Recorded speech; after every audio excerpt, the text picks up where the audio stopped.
Hey Super Tubers, don't forget to rate, comment, subscribe, and spread the word about the channel, and find me on these social media platforms. Yes, indeed, I have ventured into One Punch Man for the very first time. I have heard nothing but good things about One Punch Man, and tons of people have been talking about this. It's probably the most talked about new series out there. I have seen the first episode, and here are my thoughts. Now, before I go any further, I just want to say that I am going into One Punch Man completely blind. I have not seen any of this series until today, until I watched this episode, and I have not read the manga. I will probably go back and read the manga after I finish the television series, but this is my review of One Punch Man Episode 1, entitled Saikyo no Otoko, which stands for The Strongest Man. One Punch Man, of course, was written by a man named One. The original manga was, and it is produced, the anime is produced by Studio Madhouse, and people have been talking about how great Studio Madhouse is, and this is my first anime I've seen in quite some time, to be honest with you. This is not really an anime channel, it's Dragon Ball and Star Wars, but I'm curious about this show, and man, did I have a good time watching this show. So, One Punch Man is essentially about a superhero, and the thing about this is that you have to understand, before you go in, all right, before I even go into that, One Punch Man is essentially, and here's the reality of what this is, it's a parody, a satire of Japanese kaiju and shonen anime and manga. It's basically making fun of other shows like Dragon Ball, like, you know, Naruto, because you have these overpowered superheroes and they end up meeting these ridiculously strong and scary villains, and then, you know, they have a struggle. But with One Punch Man, the interesting thing is it's a story about this guy Saitama who is so powerful that he can't lose a fight. And the entire purpose of this series, or his story, is he's looking for a challenge, but nobody can challenge him. So the episode started out with this like purple Namekian looking thing. I mean, the guy looked like a Namekian, and it was voiced by Ryusei Nakao, who does the voice of Frieza. So I popped huge when I heard Ryusei Nakao, and essentially this purple Namekian has taken out some other superheroes. This is kind of like, it kind of reminds me a little bit of Kick-Ass, a little tiny bit. Then Saitama appears. He calls himself a hero for fun, saves the girl, and kills the guy. The guy's name was Vaccine Man, and he was formed from pollution. So it's almost as if they're taking ideas from, and this is, I love this so much, because I've been such a huge fan of Japanese television, anime, as well as I love tokusatsu and kaiju. I love monsters. I love Ultraman. I love Sentai. I love Japanese Power Rangers. I love all that stuff. So the fact that there's a monster created from pollution, it's like they're making fun of Godzilla, like the English Godzilla, but they're also kind of making fun of, like the whole, you know how a lot of these shows have monsters that are made from human beings, the atrocities of humanity. I love it. I'm so digging this right now. So the guy transforms into this freaking freak. He goes from the Namekian form to this, well, I don't even know what the hell it was. Saitama punches him and he dies. Then the next part of the episode, the second act, is they do a flashback to 3 years earlier, and we find this big crab guy. And basically, he transformed into a crab because he ate too much crab. Does that mean I'm going to become a vagina? I don't know. No, that was a bad joke. But anyways, this guy, he's looking for a boy who has a big chin. And when they show the boy, it looks like he has like a couple testicles hanging off of his chin. Just so much fun. And the crab guy is the next monster. He pretty much doesn't like getting made fun of, and the kid drew nipples on his body. Saitama is there, but you can't really tell it's him right away. Then he rips the guy's eyeball out. Then we flash forward, and he's in the grocery store thinking back to this fight. And he basically says, this is where they kind of explain his background a little bit. Saitama trained so hard that he went bald. And then he says that he's a hero, but he's bored because he has no competition. That's pretty much the story with Saitama. Nobody can beat him. Then the next segment, and this the episode. The thing about this episode, this series that I've noticed, and I've only seen the first episode. Again, I'm going into this very blind.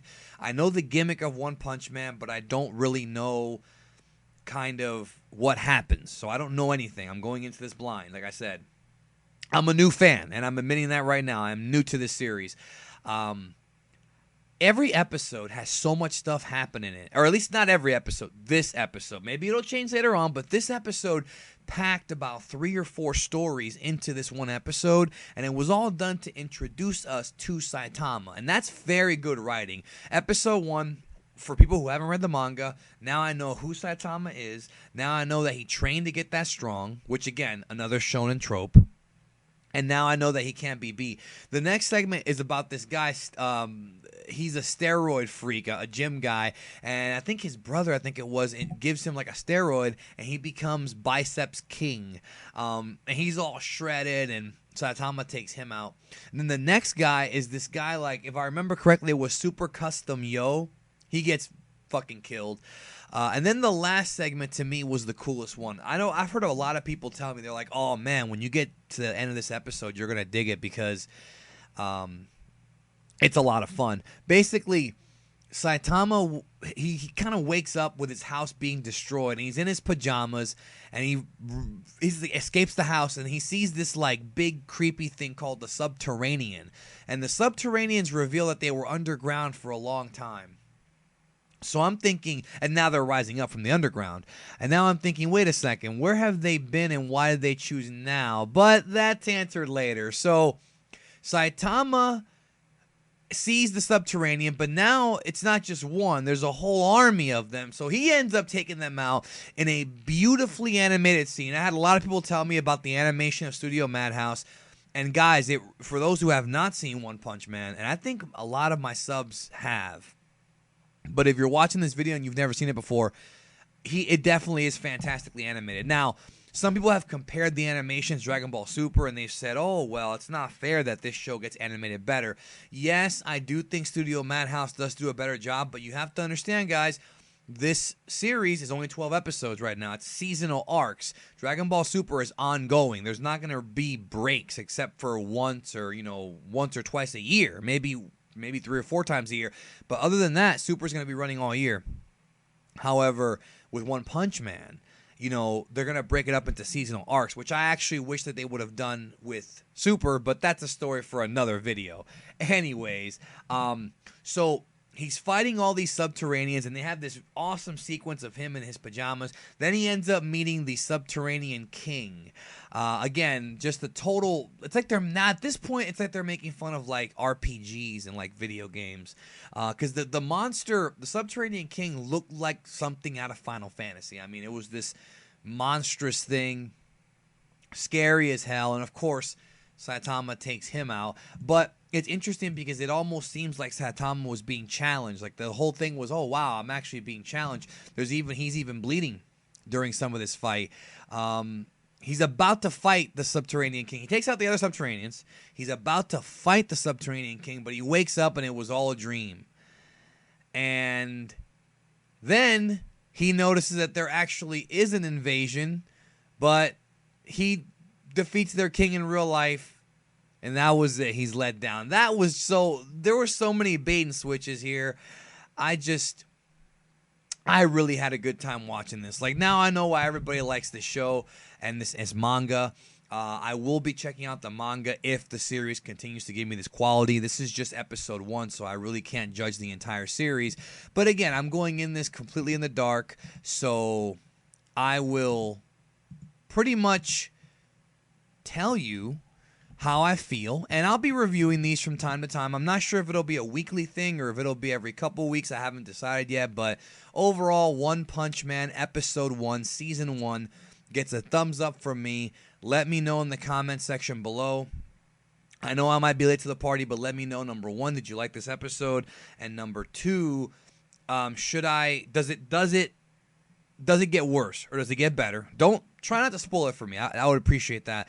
And then number 3, if you haven't seen it, I recommend you check it out. So definitely recommendation from Geekdom. Check out One Punch Man episode 1. I can't suggest the entire series yet, but if the series continues to give me this kind of quality, beautiful animation, tremendous voice acting, I'm wondering if Ryusei Nakau's appearance is like a thing where they're going to bring in voice actors for every episode to play a different role, like famous ones to do small roles. I wonder if that's the gimmick, but I don't know. Anyways, thanks for checking out my review, guys. Thank you for supporting the channel. Subscribe if you have not, so you can get more wacky reviews and reactions to things that I see. And, of course, Dragon Ball and Star Wars content is my #1 thing. So talk to y'all later. Catch you down the road.